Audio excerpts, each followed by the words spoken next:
Hello students, class 12 mathematics. हमने last class में आपको डिटर्मिनेंट्स की प्रॉपर्टी के बारे में बताया था कि यदि किसी डिटर्मिनेंट की यदि कोई रो, किसी भी रो या किसी भी कॉलम के सभी एलिमेंट 0 होते हैं तो उस डिटर्मिनेंट की वैल्यू 0 होती है। बताया था मैंने इस तरीके से कि यदि जैसे 0 0 0 1 2 3 4 5 6 इस डिटर्मिनेंट की वैल्यू 0 हो जाएगी, क्योंकि इसमें सिंस लिख सकते हैं यहाँ कि R1 = 0 है। किसी भी डिटर्मिनेंट की एक रो या एक किसी कॉलम के सभी एलिमेंट 0 हों तो डिटर्मिनेंट की वैल्यू 0 हो जाती है। ये मैंने कल एक प्रॉपर्टी बताई थी आपको, और मैंने प्रॉपर्टियां कल एक्सप्लेन की थी।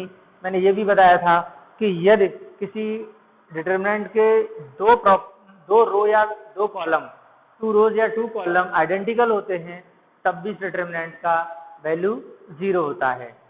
फिर मैंने ये भी बताया था कि किसी डिटर्मिनेंट की रो को और आपस में इंटरचेंज करें, किन्हीं दो रो को, एडजेंस रो को या एडजेंस कॉलम को आपस में इंटरचेंज करते हैं, तो आपस में जब इंटरचेंज करते हैं, या फिर हम कह सकते हैं कि सभी रो को कॉलम में या सभी कॉलम को रो में चेंज करते हैं तो डिटर्मिनेंट की वैल्यू पर कोई इफेक्ट नहीं आता है। दूसरा मैंने आपको बताया था कि किसी भी डिटर्मिनेंट में एडजेंसेंट रो, दो रो या दो कॉलम को आपस में इंटरचेंज करते हैं तो डिटर्मिनेंट का साइन चेंज हो जाता है और उस डिटर्मिनेंट की वैल्यू पर कोई फर्क नहीं पड़ता, सिर्फ उसका साइन चेंज हो जाता है। इस तरह से मैंने आपको कल 6 प्रॉपर्टी करीब बताई थी। आज आपको मैं उस प्रॉपर्टी के आधार पर कुछ डिटर्मिनेंट करना चाहता हूँ, कुछ सॉल्व करना चाहता हूँ। याद रखिएगा कि इस डिटर्मिनेंट का आगे जरूरत पड़ेगी, लेकिन ये इस बार सिलेबस से रिमूव कर दिया गया है, तो मैं इस पर थोड़ा सा ही कुछ ही क्वेश्चन बताऊंगा ताकि आपको ये टॉपिक अच्छे से समझ आ जाए। ये फ्यूचर के पर्पज से मैं ये चैप्टर दे रहा हूँ कि आगे आपको कोई दिक्कत पढ़ने में ना हो। अब इसमें जो क्वेश्चंस हैं वो कुछ इस तरीके से हैं कि आप ये लिख सकते हैं यहाँ पर, जैसे शो दैट क्वेश्चन है, ऐसा लिखा जा सकता है शो दैट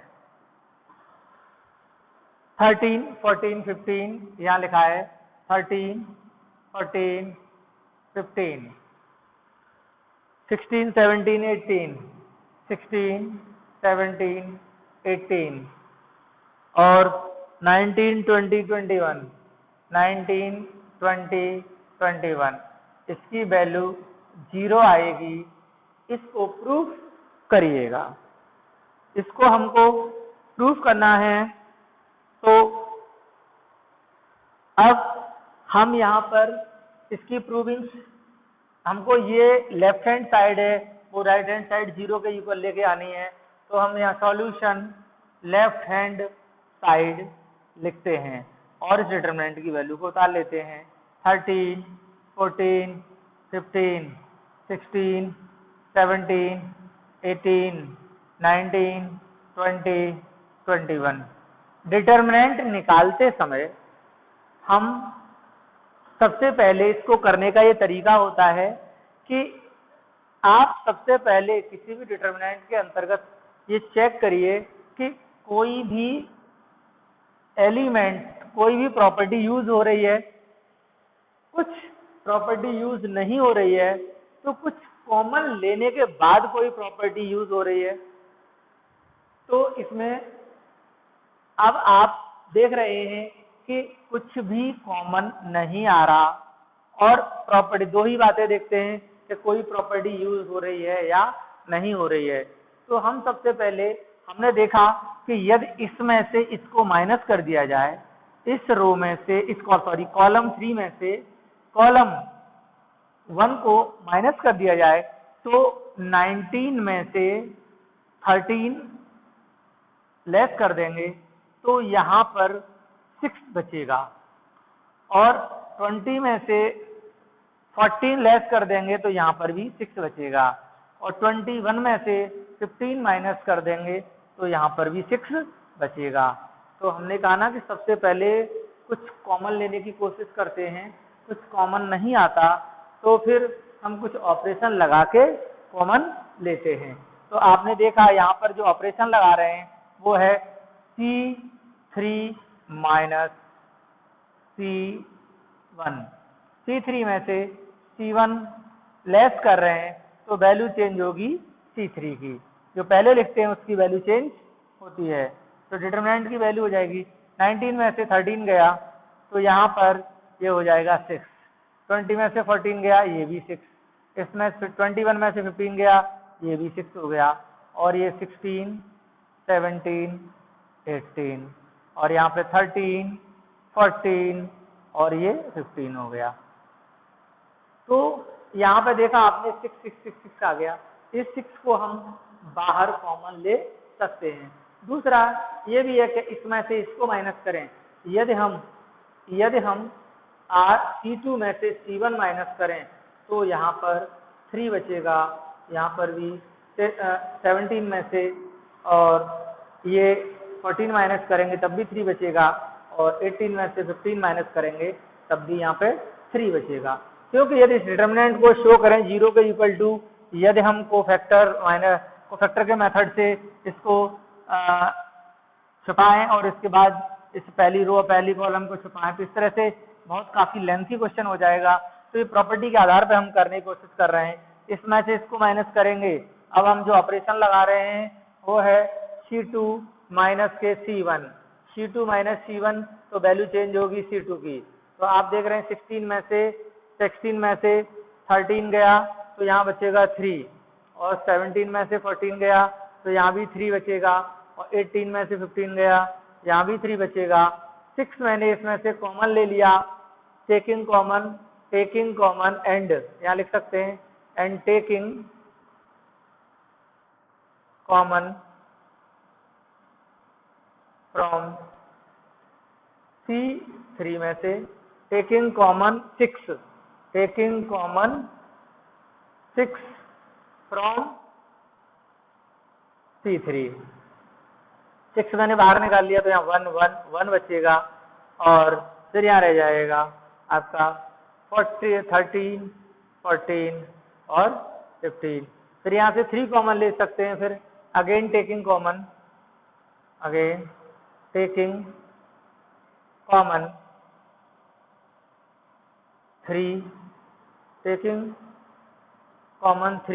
फ्रॉम C2 से ले लेंगे तो 3 बाहर आ जाएगा, तो 6 3 18 हो जाएगा, और यहाँ हो जाएगा 13, 14, 15, 1 1 1 1 1 1। आप जानते हैं इसकी वैल्यू 18 इंटू 0, क्योंकि 2 रो या 2 कॉलम एक जैसे हैं तो दोनों आइडेंटिकल हैं, तो इस पूरे डिटरमिनेंट की वैल्यू 0 हो जाएगी, इसलिए ये वैल्यू 0 आ गई। यहाँ लिख दो, आप लिख दिए सिंस, यहाँ लिख के दिखाना पड़ेगा C2 is equal to C3 है, इसलिए ये दोनों आइडेंटिकल हैं तो 0 हो जाएगा डिटरमिनेंट की वैल्यू, और इसकी वैल्यू 0 आ गई, that equal to right hand side आ गया। तो इस तरह से आप प्रॉपर्टी का इस्तेमाल करके डिटरमिनेंट के क्वेश्चन निकाल सकते हैं। मैं कुछ और क्वेश्चन आज आपको बता रहा हूं जो आपके आगे काम आएंगे। मैं इसको ये ध्यान रहे कि इस बार ये प्रॉपर्टी पे डिपेंड क्वेश्चंस हट गए, तो इस बार सिलेबस में ये नहीं आएंगे, लेकिन ये फ्यूचर के लिए आगे बेनिफिट देंगे। ये आपको ये कुछ क्वेश्चनों की प्रैक्टिस कर लेना वो ज़्यादा बेटर रहेगा। अगला क्वेश्चन है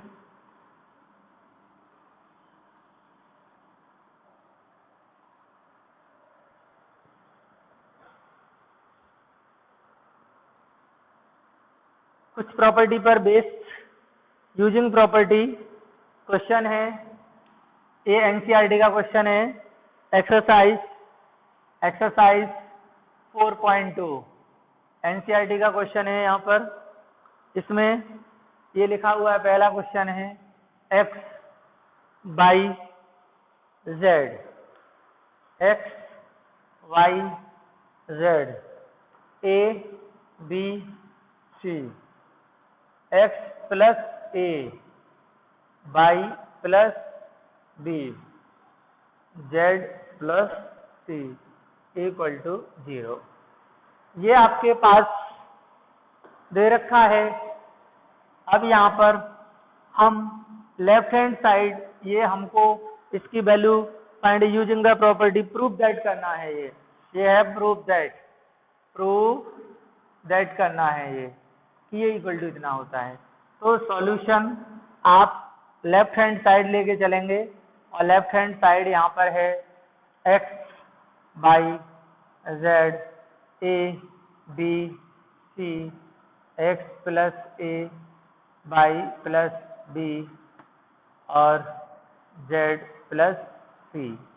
ये आपको दे रखा है x by z a b c. इस तरीके से आपको कल मैंने प्रॉपर्टी दिखाई थी कि इसको इसके साथ एक बार लिख सकते हैं, या फिर इसमें ऐसा कर सकते हैं, इसमें से इसको माइनस कर दें। यदि इस कॉलम में से कॉलम 3 से कॉलम 2 को माइनस कर दें तो a कैंसिल हो जाएगा, यहाँ b कैंसिल हो जाएगा, यहाँ c कैंसिल हो जाएगा। तो हमारा कुछ प्रॉपर्टी बन सकता है। क्योंकि यहाँ कुछ कॉमन हमको दिख नहीं रहा, सबसे पहले हम देखते हैं कि कुछ इसमें प्रॉपर्टी नहीं बन रही हो तो फिर कुछ कॉमन लगा के, कुछ प्रॉपर्टी लगा के कॉमन लेने की कोशिश करते हैं। तो इसमें से इसको आपने इसमें C3 माइनस के C2 करेंगे तो वैल्यू C3 की चेंज हो जाएगी। ऑपरेशन जो भी हम लगाते हैं वो यहाँ पर लिखा जाता है। तो इसमें से इसको माइनस कर रहे हैं, C3 में से C2 को माइनस कर रहे हैं, तो यहाँ पर x बाई जेड कॉलम 1 ऐसा सच रहेगा, कॉलम 2 भी ऐसा सच रहेगा, a b c। केवल यहाँ पर जो वैल्यू चेंज होगी वो कॉलम 3 की चेंज होगी। तो इसमें से इसको माइनस करेंगे तो x प्लस a में से माइनस करेंगे को तो a कैंसिल हो जाएगा, तो यहाँ हो जाएगा x, और इसमें से इसको माइनस करेंगे तो यहाँ b कैंसिल हो जाएगा, यहाँ y बचेगा। इसमें से इसको माइनस करेंगे तो यहाँ पे z बचेगा। तो इस तरीके से आप देख रहे हैं कि यहाँ पर ये सॉल्व होके आ गया। अब यहाँ पर देख रहे हैं कि कॉलम 1 और कॉलम 3 के एलिमेंट आइडेंटिकल हैं, एक जैसे हैं, और मैंने बताया था कि ये प्रॉपर्टी होती है डिटरमिनेंट की कि किसी डिटरमिनेंट के 2 रो या 2 कॉलम आइडेंटिकल होते हैं तो डिटरमिनेंट की वैल्यू 0 होती है। तो डिटरमिनेंट की वैल्यू 0 हो जाएगी।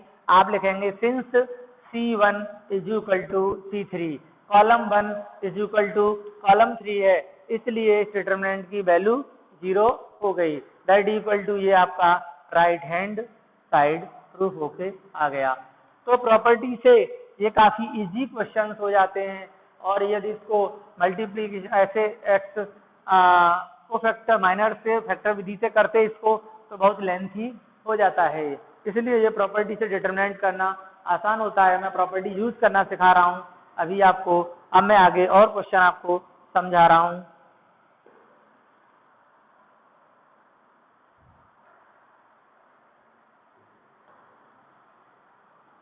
नेक्स्ट क्वेश्चन है, क्वेश्चन 2 है यहाँ पर डिटरमिनेंट में a माइनस बी, ये भी प्रूफ दैट है, प्रूव दैट।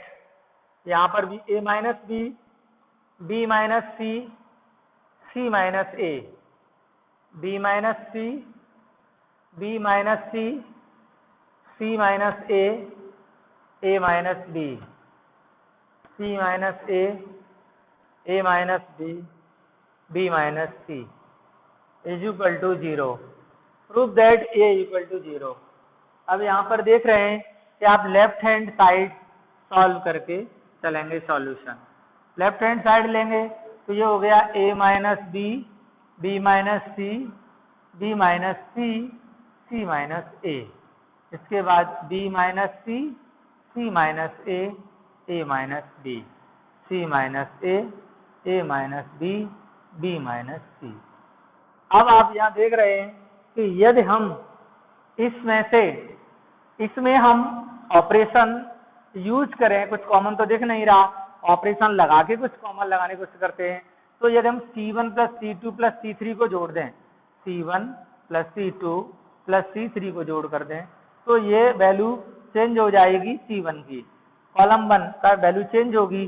तो हम इसको लिख सकते हैं, आप यहाँ पर A minus B plus B minus C plus C minus A, ऐसे इसे तीनों को ऐड कर देंगे, B minus C plus C minus A plus A minus B, ऐसे यहाँ ऐड करेंगे C minus A plus A minus B plus B minus सी।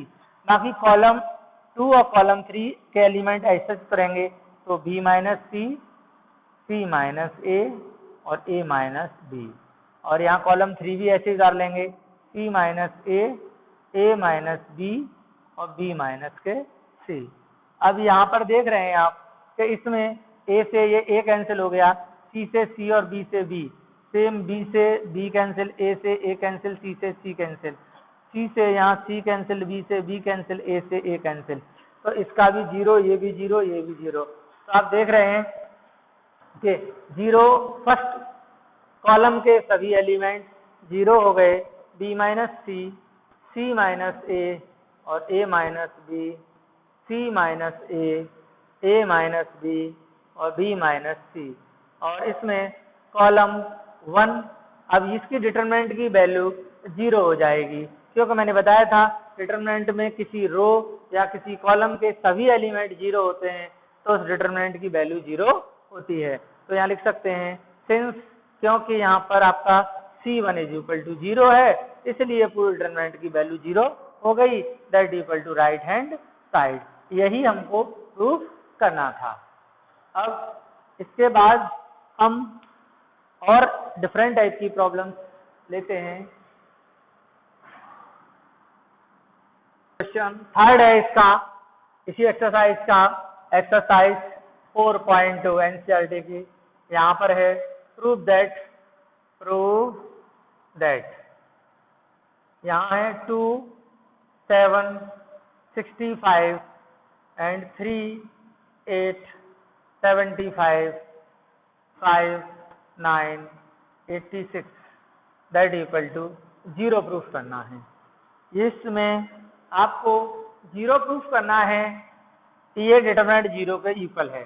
तो सॉल्यूशन लेफ्ट हैंड साइड आप लिख लेंगे, लेफ्ट हैंड साइड में आपके पास 2 है, 3 है, 5 है, 7 है, 8 है, 9 है, 65 है, 75 है, 86 है, ये आपके पास डिटरमिनेंट के एलिमेंट दे रखे हैं। अब यहाँ ध्यान देना है आपको कि किसी तरीके से आप, मैंने कहा था कि सबसे पहले कुछ इसमें से कॉमन लेते हैं, यदि कॉमन नहीं आता है तो इसमें से आप ऑपरेशन लगा के कॉमन लेते हैं ताकि ये इजी हो जाए, कैलकुलेशन आसान हो जाती है। तो अब हमने देखा कि यदि इसमें 9 का हम मल्टीप्लाइड कर दें 7 में, तो 7 9 या 63 हो जाएगा, और 65 में से 63 लेस हो जाएगा, तो यहाँ पे 2 बचेगा। ऐसे ही 9 का 8 से इंटू होगा, तो 9 8 जा 72, 75 में से 75 में से 72 लेस हो जाएगा तो 3 बचेगा, तो 3 यहाँ पर भी है। इसी तरीके से यहाँ पर मैंने कहा ना 9 का यहाँ मल्टीप्लाइड करेंगे, 9 7 या 63, और 65 में से लेस करेंगे तो यहाँ 2 बचेगा, तो देखो 2 यहाँ पर भी है, ऐसे ही यहाँ 3 यहाँ पर है। अब यहाँ 9 9 या 81 करेंगे, और 86 में से 81 लेस करेंगे तो यहाँ पर 5 बचेगा, और 5 यहाँ पर भी है, तो 5 यहाँ बच रहा है, 3 भी यहाँ बच रहा है इसके जैसा, और 2 भी यहाँ बच रहा है। तो ये कॉलम 1 और कॉलम 3 आइडेंटिकल हो जाएंगे, तो डिटरमिनेंट की वैल्यू 0 हो जाएगी। तो हम यहाँ ऑपरेशन लगाएंगे, C3 माइनस के 9C2, C3 माइनस के 9C2। तो यहाँ पर जब हम ऑपरेशन लगा रहे हैं तो आप देख रहे हैं 9, पहले वैल्यू चेंज होगी C3 की, 9 7 जा 63, 65 में से लेस करेंगे तो यहाँ आपके पास 2 बचेगा।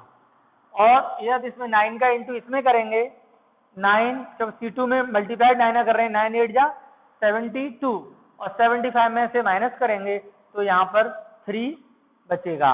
और या 9 9 81, 86 में से 81 माइनस करेंगे तो यहाँ कितना बचेगा, 5 बचेगा। और ये 7 8 9 एच सच, 2 3 और 5 एच सच। तो आप देख रहे हैं कि यहाँ पर ये कॉलम 1 और कॉलम 3 के एलिमेंट आइडेंटिकल हैं, तो इस डिटर्मिनेंट की वैल्यू 0 हो जाएगी। क्यों, यहाँ लिख दीजिए since C1 is equal to C3, C1 और C3 के एलिमेंट इक्वल हैं। तो प्रॉपर्टी मैंने बताई थी कि किसी डिटर्मिनेंट की 2 रोज या 2 कॉलम्स आइडेंटिकल हों तो उस डिटर्मिनेंट की वैल्यू 0 होती है। अब मैं आगे एक और नेक्स्ट क्वेश्चन आपको बताने जा रहा हूँ। फोर्थ क्वेश्चन है इसी एक्सरसाइज का 1 1 1 BC CA AB, यहाँ A B plus C B C plus A C A plus B that equal to 0। 0 लाना है प्रूफ करके। ये प्रूफ दैट में क्वेश्चन है, प्रूफ दैट करना है, एक्सरसाइज 4.2 है। 0 लाना है, लेफ्ट हैंड साइड लेके चलेंगे सॉल्यूशन। लेफ्ट हैंड साइड जब हम उतारेंगे तो 1 1 1 और यहाँ पर A B C C A A B हो गया और यहाँ पर इसको प्रोडक्ट कर देंगे इसका, तो A B plus A C और B C plus A B और यहाँ C A plus B C। इस तरीके से हमने यहाँ देखा। अब हमने कहा था कि कुछ डिटरमिनेंट में सबसे पहले कुछ कॉमन लेने की सोचते हैं तो कुछ कॉमन आ रहा है, कॉमन नहीं आता तो कुछ प्रॉपर्टी यूज करते हैं, कोई ऑपरेशन लगाते हैं, तो ऑपरेशन लगाने के बाद देखते हैं कि कुछ कॉमन आ रहा है नहीं आ रहा। यदि हम BC में इसमें इस कॉलम 3 में कॉलम 2 को ऐड कर दें तो यहाँ एक AB एक जैसा ये पूरा कॉलम हो जाएगा, AB plus BC plus CA आ जाएगा। यहाँ पर भी AB plus BC plus CA हो जाएगा, यहाँ पर भी AB plus BC plus CA हो जाएगा। तो कॉलम 3 को कॉलम 2 के साथ ऐड करेंगे तो C3 प्लस C2 करेंगे तो वैल्यू चेंज होगी C3 की, कॉलम 3 की वैल्यू चेंज हो जाएगी। तो यहाँ पर ये हो जाएगा 1 1 1 BC CA और AB, और जब इसको इसके साथ ऐड कर रहे हैं तो ये हो जाएगा AB plus BC plus CA, ये भी हो जाएगा AB plus BC plus CA, ये भी हो जाएगा AB plus BC plus CA। अब इस कॉलम में से ये C3 में से हम AB plus BC plus CA common ले सकते हैं। तो यहाँ लिखेंगे taking common AB plus BC plus CA from C3 से कॉमन लेंगे तो ये क्या हो जाएगा, यहाँ AB plus BC plus CA common हो गया। इसके बाद यहाँ बचेगा 1 1 1 BC CA AB, ये एलिमेंट ऐसे आ जाएंगे, यहाँ 1 यहाँ 1 यहाँ 1। अब किसी डिटरमिनेंट की 2 रो या 2 कॉलम आइडेंटिकल होते हैं तो डिटरमिनेंट की वैल्यू 0 हो जाती है। तो ये 1 1 है, यहाँ भी 1 1 है, तो यहाँ से ये लिख सकते हैं AB plus BC plus CA into 0। क्यों, यहाँ लिख दो सिंस, क्योंकि C1 is equal to C3 identical हैं दोनों, इसलिए ये 0 हो गई डिटरमिनेंट की वैल्यू। दैट्स फाइनल, यहाँ 0 हो गया, that's right hand side proof होके आ गया। यही आपको प्रूविंग करनी थी। अब एक क्वेश्चन 8 है इसी एक्सरसाइज का, बाकी आप बीच में जो क्वेश्चन है उन्हें होमवर्क करेंगे। और यहाँ पर एक क्वेश्चन ये मैं और बता रहा हूँ, प्रूफ दैट, ये भी है show that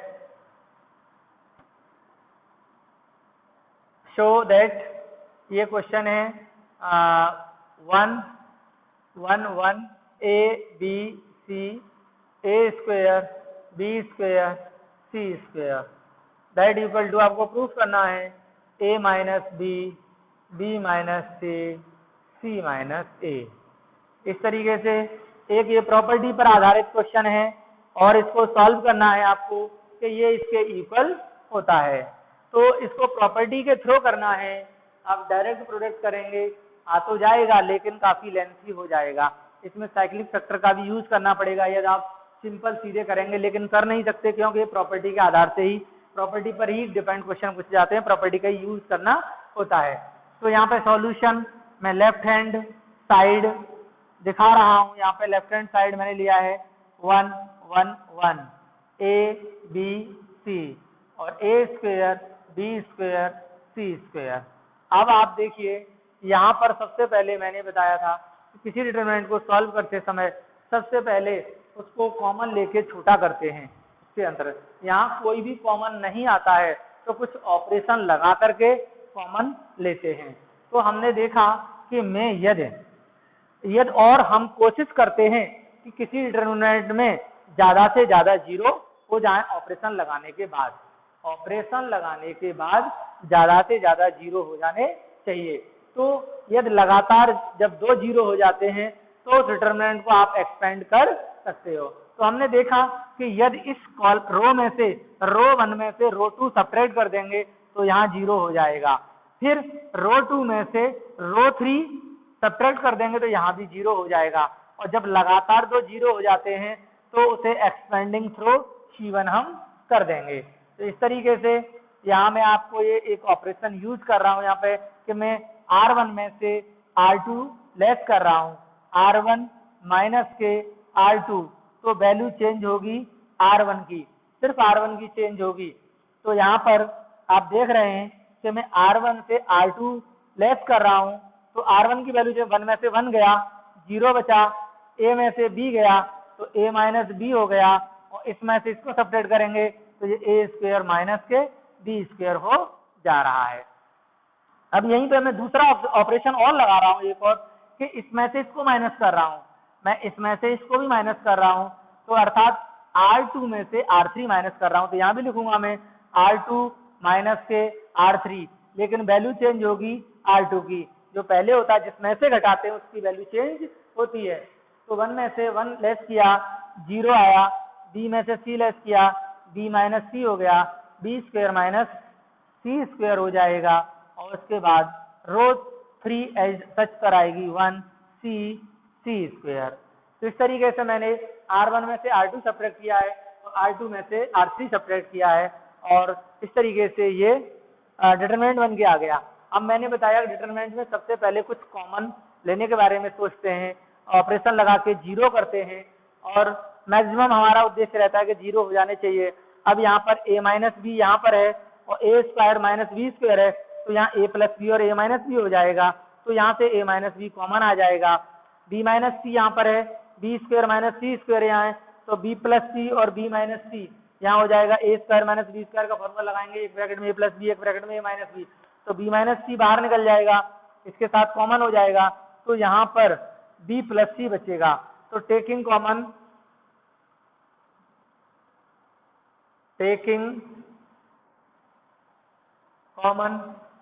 a minus b from R1 and b minus c from R2 से कॉमन है। टेकिंग कॉमन लिया है हमने, तो यहाँ पर a माइनस बी और b माइनस सी कॉमन ले लिया, तो बचा यहाँ पे क्या 0, यहाँ 0 1 0 1, और यहाँ रह गया a प्लस बी,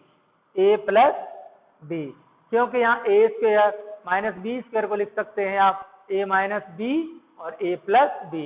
इसमें से मैंने a माइनस बी कॉमन ले लिया है, तो यहाँ a प्लस बी बचा। इसी तरह से सेकंड रो की बात करेंगे तो 0, b माइनस सी बाहर आ गया तो यहाँ 1 रह गया, और यहाँ पर b प्लस सी बचेगा। अब उसके बाद नीचे थर्ड रो ऐसा उतार लेंगे 1 c और c स्क्वायर हो गया। अब यहाँ पर क्योंकि इसको 2 जीरो कंटिन्यूस हो गए हैं तो अब इसको एक्सपेंड कर सकते हैं, तो expanding through C1, expanding through C1 के थ्रू इसे एक्सपेंड करेंगे तो ये 2 तो जीरो हो जाएंगे, केवल 1 को आप ऑम्टिंग करेंगे a माइनस बी और b माइनस सी।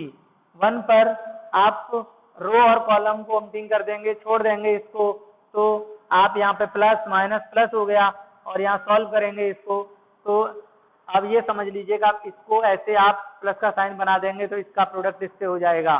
तो b प्लस सी का प्रोडक्ट 1 से होगा, तो b प्लस सी माइनस इसका प्रोडक्ट इससे करेंगे तो माइनस के a और माइनस के b हो जाएगा। तो हमने यहाँ देखा बाकी दो का 0 ही हो जाएगा और b से ये b कैंसिल हो गया तो ये c माइनस a बचा।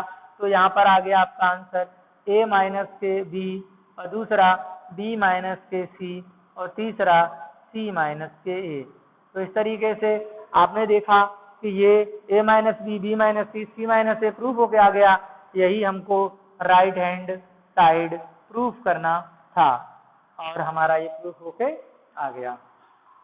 इसके बाद हम अगला क्वेश्चन एक और इसको उतार लीजिएगा। मैं आपको एक प्रॉब्लम और बता रहा हूं, इसमें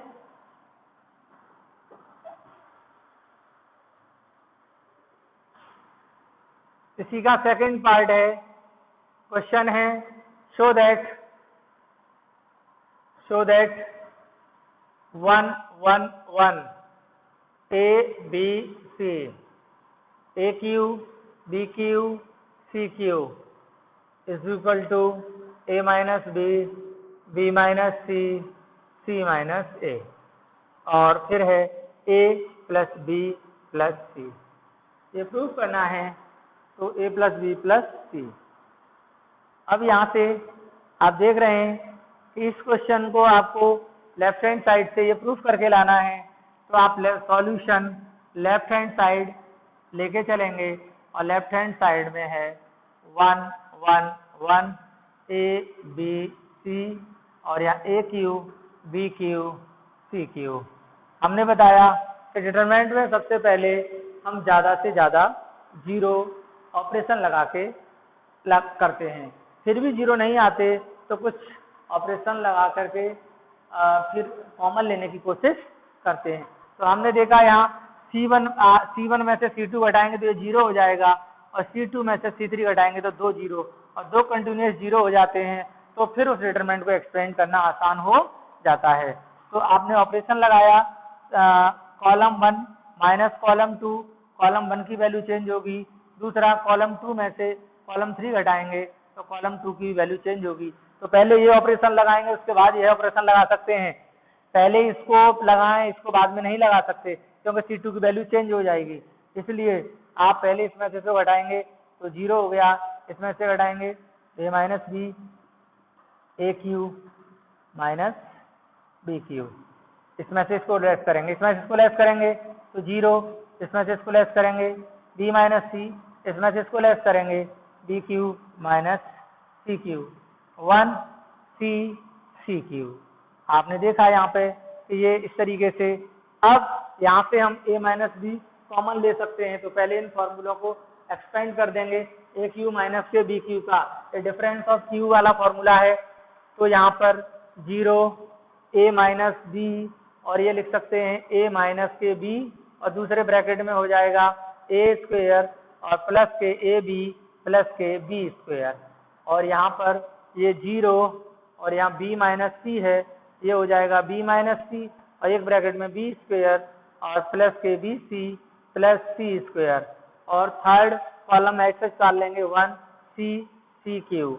इस तरीके से इसमें से आप a माइनस बी कॉमन ले सकते हैं कॉलम 1 में से, और कॉलम 2 से b माइनस सी कॉमन ले सकते हैं। आप लिखेंगे taking common a minus b from C1 and b minus c from C2 से लेंगे कॉमन, तो यहाँ आ जाएगा a माइनस के b और फिर b माइनस सी कॉमन आ गया, तो यहाँ बचेगा 0 1 और यहाँ a square plus A B plus B square, यहाँ हो जाएगा 0 1, यहाँ हो जाएगा B square plus B C plus C square 1 C C cube. अब इसको एक्सपेंड कर देंगे थ्रू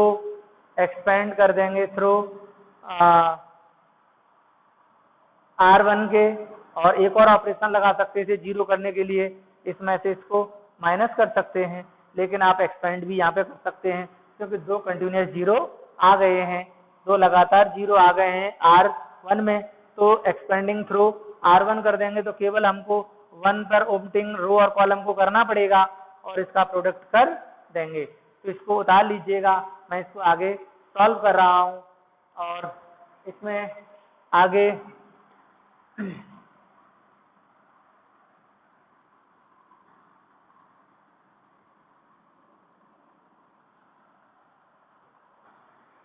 इसको एक्सपेंड कर रहा हूं मैं। तो ये देखिए यहाँ पर a माइनस बी और b माइनस सी, इसके बाद एक्सपेंडिंग थ्रू R1 के थ्रू एक्सपेंड किया गया है, तो यहाँ पर केवल 2 की वैल्यू तो 0 ही हो जाएगी, केवल 1 पर ओमिटिंग कर देंगे इस तरीके से, तो केवल इसका प्रोडक्ट इससे हो जाएगा, तो यहाँ इसका प्रोडक्ट इससे करेंगे तो B square plus B C plus C square minus इसका प्रोडक्ट इससे करेंगे तो हो जाएगा minus A square minus A B minus B square.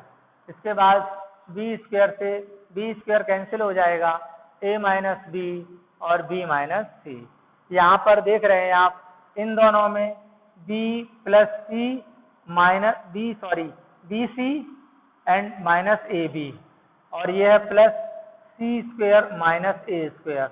इसको सॉल्व करेंगे ए माइनस बी माइनस सी, और यहाँ पर b कॉमन आ जाएगा तो यहाँ c माइनस ए बचेगा, और ये सी स्क्वायर माइनस ए स्क्वायर को ए स्क्वायर माइनस बी स्क्वायर के फॉर्मूले से खोल देंगे, एक ब्रैकेट में c माइनस ए हो जाएगा और दूसरे ब्रैकेट में c प्लस ए हो जाएगा। c माइनस ए दोनों में कॉमन है तो a माइनस के b और b माइनस के c और फिर c माइनस के a कॉमन आ गया, तो यहाँ बचा यहाँ से c माइनस ए कॉमन आ गया तो b plus c plus a, तो अर्थात हम लिख सकते हैं इसको कि a माइनस के b और b माइनस के c और c माइनस के a और a plus b plus c। तो इस तरीके से ये आपका राइट हैंड साइड प्रूफ होके आ गया। इसी तरीके से हम प्रॉब्लम सॉल्व करते रहते हैं इस प्रॉपर्टी पर बेस, और आगे के क्वेश्चंस आप खुद सॉल्व करेंगे। तो इस तरह से मैंने डिटरमिनेंट को फिनिश कर दिया है।